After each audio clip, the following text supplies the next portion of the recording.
৩৯৭ দিনের মাথায় ক্ষমতাচ্যুত প্রধানমন্ত্রী শেখ হাসিনার প্রথম মামলার রায় হলো এবং এই সরকার যখন দায়িত্ব নেয় এবং যে প্রক্রিয়ায় একটা গণ অভ্যুত্থানের ভিতর দায়িত্ব নেওয়া হয় তখন শুরু থেকেই একটা চূড়ান্ত রকমের আকাঙ্ক্ষা ছিল বা সরকারে বলছিল তার ৩টি ম্যান্ডেট, একটা হচ্ছে সংস্কার, একটা হচ্ছে বিচার আর একটা হচ্ছে নির্বাচন। ফলে সেই বিচারের একটা প্রক্রিয়া দৃশ্যমান হলো, অন্তত একটি মামলার রায় হলো। ফলে এই রায়কে আপনি নিজেও একজন আইনজীবী, এই রায়কে আপনি কিভাবে দেখেন এবং এই রায়কে আপনার দল বিএনপি আনুষ্ঠানিকভাবে স্বাগত জানিয়েছে, আইন উপদেষ্টা স্বাগত জানিয়েছেন এবং সরকারের যিনি অ্যাটর্নি জেনারেল, যিনি বিএনপি নেতাও বটে, তিনিও এই রায়কে ঐতিহাসিক বলেছেন। আপনার প্রতিক্রিয়া শুনতে চাই। এখানে হচ্ছে কি যে ১৪০০ মানুষ যে মারা গেছে এটা অস্বীকার করার কোনো জায়গা নাই এবং এটা সরকারের মদদে, সরকারের নির্দেশে, সরকারের বাহিনীর দ্বারা এবং সরকারের সংগঠন দ্বারা এই মানুষগুলো নিহত হয়েছে এবং অনেককে পোস্টমর্টম পর্যন্ত করতে দেয়নি। পোস্টমর্টম করলে কিন্তু প্রমাণিত হয়ে যেত গুলিটা সরকারি পুলিশের না তাদের দলীয় ক্যাডারের। তো সেখানে একটা ব্যাপার। তো এখন প্রকাশ্য দিবালোকে যে হত্যাকাণ্ড হয়েছে এটার সাজা প্রকাশ্য দিবালোকে হলো, সেটা একটা আনন্দেরই ব্যাপার এবং হত্যা যাদেরকে করেছে তাদের পরিবার আশ্বস্ত হলো। কিন্তু প্রত্যেকটা পরিবার যে কথাটা বলেছে ওটার সাথে আমি একমত যে শেখ হাসিনা ওয়াজেদ যাকে হুকুম দিল এবং সে পুলিশকে হুকুম দিয়ে যে ছেলেগুলোকে মারালো, যতই সে হচ্ছে রাজসাক্ষী হোক, কিন্তু তার শাস্তি কি 5 বছর হতে পারে? তার শাস্তি 5 বছর হতে পারে না, মিনিমাম যাবজ্জীবন সাজা তার হওয়া উচিত ছিল। তাহলে প্রত্যেকটা সরকার প্রধানের কথা অপকর্ম করবে আর তার আজ্ঞাবাহী প্রশাসন বলবে যে হ্যাঁ আমি সরকার প্রধানের কথায় আসছিলাম, আমি রাজসাক্ষী হলাম, এই বলে ওই ফাঁসির দণ্ড থেকে, ফাঁসির মতো অপরাধ থেকে আপনি একবারে 5 বছরে নিয়ে চলে আসলেন, এইটা একটা অস্বাভাবিক।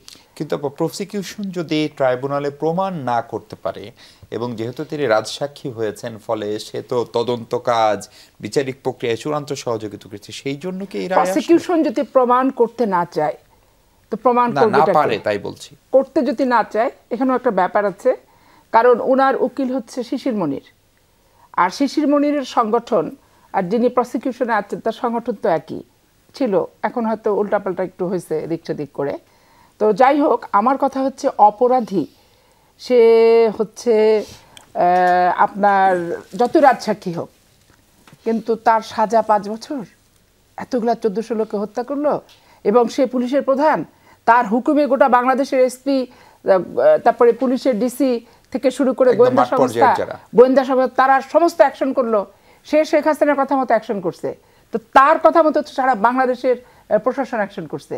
তাহলে এটা কখনো 5 বছর হয় নাকি? এটা প্রমাণ আর অপ্রমাণের কি আছে? এটা তো আপনার যে প্রশাসনের যে ধারাবাহিকতা এবং যে দায়িত্ববোধের ব্যাপারটা, ওনার পরিবর্তে তো একজন এসপি একা একা গুলি চালায়নি, একটা কনস্টেবল, তার অপরাধটা কোথায় বলেন?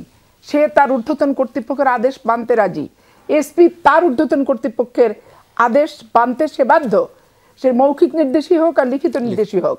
যখন অ্যাকশন ঘটনা ঘটে যায় তখন স্যার আপনার মৌখিক নির্দেশ মানবো না, আপনি লিখিত দেন, তাহলে তো সাথে সাথে স্ট্যান্ড বাই স্যাক হবে, স্ট্যান্ড রিলিজ না, স্যাক হয়ে যাবে, ওর চাকরি থাকবে না, একবারে বরখাস্ত হয়ে যাবে, ও মুখের কথায় বরখাস্ত। তবে এই সাজাটা মেনে নেওয়ার মতো না একটা, এবং এটা পুলিশদের জন্য খুব একটা ভালো, আমলাদের জন্য ভালো শাস্তি হলো না। রাজনীতিবিদরা অপরাধ করবে, তারা শাস্তি 1/11 তো পেয়েছে, এখনো পাচ্ছে, অদূর ভবিষ্যতে পাবে, কিন্তু আমলাদের শাস্তির জায়গাটা কোথায় থাকলো? এইরকম একটা আমলা যে চেয়ার টেবিলে বসে থেকে রীতিমতো আজ্ঞাবহ হয়ে হচ্ছে আপনার কথা হুকুম শুনছে শেখ হাসিনা ওয়াজেদের স্বরাষ্ট্রমন্ত্রীর, এবং তার ভাইও তো সম্ভবত সিলেটের কোনো একটা সিট থেকে এমপি নির্বাচনে পর্যন্ত পদপ্রার্থীও ছিল। তাহলে সে এখন ন্যাকামি যেটা করতেছে যে আমি উপায় ছিল না, নিরুপায়, তো তোমার ভাইকে ওই দলের এমপি বানানোর জন্য নমিনেশনও তো তুমি নিছিলা, তো ওদিক দিয়ে ভাই এমপি নমিনেশন, এদিক দিয়ে তুমি হচ্ছে সরকারের আজ্ঞাবহ আইজি, আর তোমার সাজা 5 বছর, এইটা মেনে নেওয়ার মতো না। ওই বিক্ষুব্ধ পরিবার ঠিকই বলেছে যে দুটাতে আমরা প্রশান্তি পেয়েছি, আর একটা তারা উচ্চ আদালতে আপিল করবে এবং উচ্চ আদালতে আপিল করাটাই উচিত। একই অপরাধ, একই মেরিট, একই মামলা, অবশ্যই সাজাটা ভিন্ন কেন হবে?